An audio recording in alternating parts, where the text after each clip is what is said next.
Ladies and gentlemen, welcome to the show, Respectfully, the podcast. On this show, man, we like to give others their flowers while they're still here, curate our youth, break generational curses, and have hard conversations sometimes with all due respect. Today, we got a very special guest on the show. This is very dear to me. We'll get into it. This gentleman is originally from Des Moines, Iowa. He studied at Bellevue University, director at African American Empowerment Network, former director of strategic partnerships and business development at Heart Ministry. He's doing things in the community of Omaha, Nebraska. Ladies and gentlemen, Marcus Hines, aka the Big Homie Mouse. What's Thank, good, my man? man, thank you for having me, man. It's a pleasure. This means a lot to me, man. So thank you, thank you. I'm Thank very yeah, proud of you. thank you, man. I appreciate you. So first, I want to ask Mouse. I didn't know you was originally from Des Moines. I saw that on your page, and I wanted to just speak on that. When hmm did you move to Omaha? And do you still go back to Des Moines and I visit? moved. I moved here when I was about 3 years old, Okay. and I moved back when I was in the seventh grade. I did my seventh grade year there, eighth grade year there, Okay. and then came back here and been back ever since. But most of my life I've been in Omaha. Okay. You still Yeah. have a lot of family out there in Des Moines? Oh yeah, yeah. All my Yeah. family's there. My, on both sides, of my mom and my dad, their families Oh, in Des Moines. wow. Yeah. That's interesting because my in-laws live in Des Moines, and the last few years we've been back and forth to Des Moines like three, four Mhm. times a year. We got my Wow. wife. My wife's family is all kind of migrating out there, so we spend a lot Okay. of time in Des Moines. Do you go to the East Side Days? No, I never heard of that, You Mouse. should check it out, man. You should check it out. Okay. Over at King Park, Greg Leverett and all them, they do Okay. a benefit for the community, Okay. and it's everybody from the East Side. So I'm gonna have to look into that. Is that the side you from? yes, yeah, Okay. Yeah, I'm at the you. So my parents they stay out in Ankeny. So when we're okay, there, we on the outskirts every now and then. We pop down to Des Moines University or something to see right, the city. But most of right. my time is out there in like Ankeny and Urbandale. That's a suburb. Yeah, yeah, yep. Yeah, Them the yeah, suburbs. yeah. Okay. So how was Omaha for you growing up, Mouse? Tell me about that. Uh, for me, I was blessed, man. I received a lot of love. We moved around a lot. We were poor, and we lived in both projects, and we did a lot of moving around. So Which I got projects you talking about? both Vietnam and Hilltop. Oh wow. Okay. Right, Okay. right. So we uh, there were some fights. When you move to a new community, you got to let them know Right. what's Right. going on. Right. Right. But all in all, man, I received a lot of love, man, and continue to receive that same love even today. I love Uh, to hear it. I wouldn't change it. I wouldn't change a thing, man. Now, let me Um, ask you, you just said something that's real interesting for the city. Because you lived in Vietnam and Hilltop, do mhm. you think that has something to do with your good relationships kind of growing up with some of those older guys you knew and you had Absolutely, good? Yeah, absolutely, because you when it's genuine, man, you feel that love, man. And I consider myself a genuine person, and and I don't know where I got it from, but I always wanted to treat people how I wanted to be treated, right, and right. so I stuck with that through my whole life, man. And I've been really been blessed behind it. So Man, I love to hear it, man. So, Mouse, the way you and I met, we're going to get into it. What made you become a CEO in DCYC? actually, I didn't know that there was a youth center until I was an adult. Okay. And Wendell, you remember Wendell? Yep, I do. Yep, He yep. he was working there, and he told me about it. And I got to thinking back, there were times where, the bad kids in the neighborhood, they would disappear for a while, and they always Yeah. said they went down south with their aunt, or they went somewhere and then just came back. And Right. then I put two and two together that Wow. they were at the youth center. Wow. Uh, so I applied a couple times, man. I couldn't get an interview, and I ran into a mentor of mine, Robert Dacus, and rest in peace. He asked me what I wanted to do, and I told him that I wanted to work with youth, and I told him I wanted to work at the youth center. because you can work with youth. I worked at Cooper Village and YMCA and all these other at Joe Edmondson, and they were good jobs, but they just wasn't paying a lot of money. But youth center was, it paid you pretty good money. Oh, Uh, okay.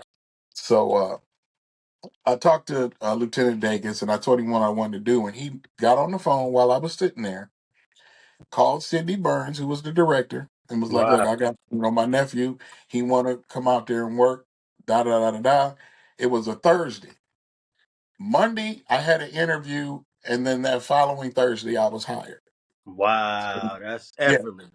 right, right. So once I Yeah. did that, once that happened to me, I made it a point to do that with everybody that I came in Mm. contact with. So that's how Kip and Tracy Yeah. Pitts and Rudy and all Okay. those people got on, because I did that. What happened to me, I did it with them. So Okay. I was going to yeah, ask you that too. Do you still keep in touch with like Kip, Ron D, all them, absolutely, Wendell? Yeah. absolutely. Just the other day, I talked to Ron D. I talked to Kip. Uh, Kip's brother Rodney and me, we all grew up together. So me and Kip's been friends since fourth, fifth grade. Wow, that's So sweet, man. And yeah, I yeah, salute to all them guys, man. Tell them all I said, what's up, man. To know I absolutely. was a kid in the youth center and saw y'all, that's man. When I seen you pop up on Facebook, I was like, years Mhm. ago, whenever we became friends, Right. I was like, man, that's Mouse, man. Had me Right. smiling ear So, to ear, man. right. Right. Yeah. Yeah, So man. It was. Go ahead. I was going to ask you, so the African American empowerment, explain what's that about and what's your role there, and what's the daily operations.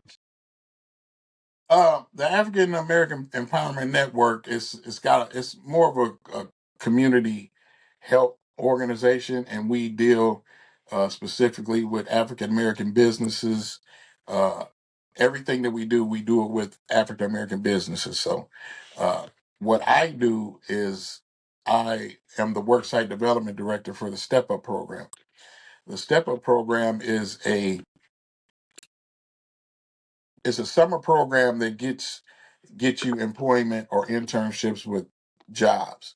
So if you're 14, 15 years old, remember the CETA program?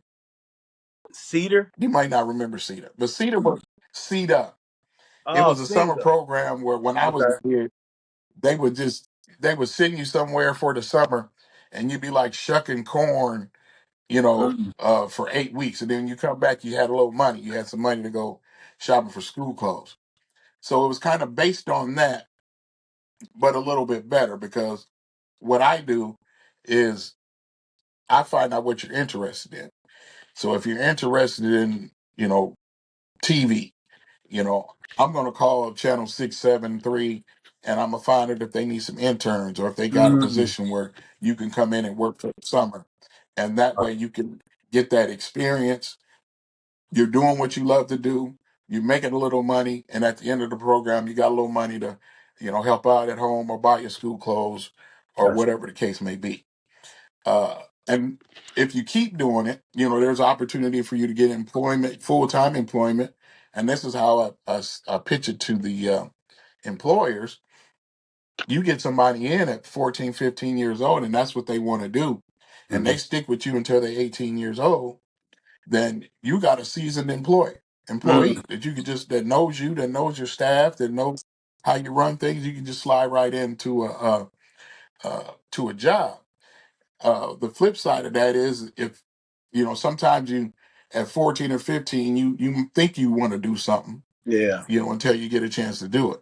Right. Right. So I'd rather have you do that early than 19, 20, you got a family or whatever that looks like, and you decide, I don't, this ain't for me, or I want to do something else. Yeah. So it's really fulfilling to me, man. It's really fulfilling. I got people that got interns that got jobs with district court judges, police department, law enforcement, attorneys, Well, city works department. So it's really good. It's really good program. man, I love to hear it, man. Salute to you for doing that for the youth in the community. And so, how is there a lot of engagement, a lot of participation? Y'all getting reaching the kids down north? It's all North Omaha. It's 99, 98% North Omaha. Everything we Wow. do is North Omaha minded. That's our target. Right, right. Last year we had like 1,400 applications, Ooh, okay. and we Wow. ended up taking around 500, 600. Yeah, yeah. So Okay. it's a lot. It's a lot. Man, I love Yeah. to hear that, man. You know, being down here, I've really been blessed and got to get a chance to really see how that black excellence work. So I'm constantly trying to just pour into the city. Mm, You know, things I learned here, I try to pass it along and do things from mm. the heart as I know you do. So man, salute to you for that. I'm glad to hear that because I was going to ask you Thank like the state of Omaha right now. What would you say the state of Omaha is in with the new black mayor? You know, Bud is bringing that bringing a lot of notoriety to the city. So what you think of the state of Omaha currently? I think we're trending in the I think we're trending in the right direction. Mayor Ewing is doing a phenomenal job. He's being seen. Yeah. He's getting these streets right. He's engaged. Right. Uh, Bud, bringing the attention to Omaha is phenomenal. It's giving us a good look, and we just we're It's a slow process, but Yeah. we are going in the right direction. That's what's up, man. I'm glad to hear it, man. So I want to ask you, man, about myself. You know, you and I met. I was 15, man, and growing up in the 90s, it was rough, And I never considered myself a Yeah. bad kid, but I was in them situations quite often. So a lot of times I would ask myself, like, man, Mhm. what's going on? Why am Mhm. I here? So you seeing me at 15 as a boy in that DCYC, what You, did you think of me then? you were that kid that uh, you could tell you were different. You know what I mean? Like you said, you wasn't a bad kid, but when it came down to it, you was ready to handle your business. If that's what it came to, Yeah. you gonna take care of that. And I respected that. And you always had respect for the elders, and people that treated you with respect. You gave them respect. Yes. And uh, you were. You always made me laugh because you had this smile and you just had this, and the conditions you guys were living in Yeah. Yeah. was horrendous.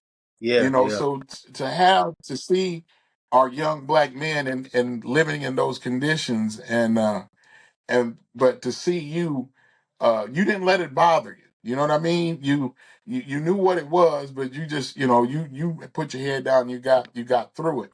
Yeah. That was admirable for you. I always had a connection with you. There's some Right. kids that you see, and you're gonna keep seeing them, and it's gonna be the same thing warmed Yeah. over. Yeah. You were one of those kids that you knew in the back of your mind that he's gonna do something. He's gonna do something, and Man. I tried to nurture that the best way I could in the conditions that we were in. So Right. Right. I because it was appreciate tough, that. man. It was some times we had to bring them shackles out Yeah. and Yeah. do what we had to do. Yeah. But it wasn't in malice, man. We did it Right. Right. because we had to have control of that building, Yeah. and we knew if some leaders like yourself, you had the autonomy to change the whole dynamic of that unit. Um.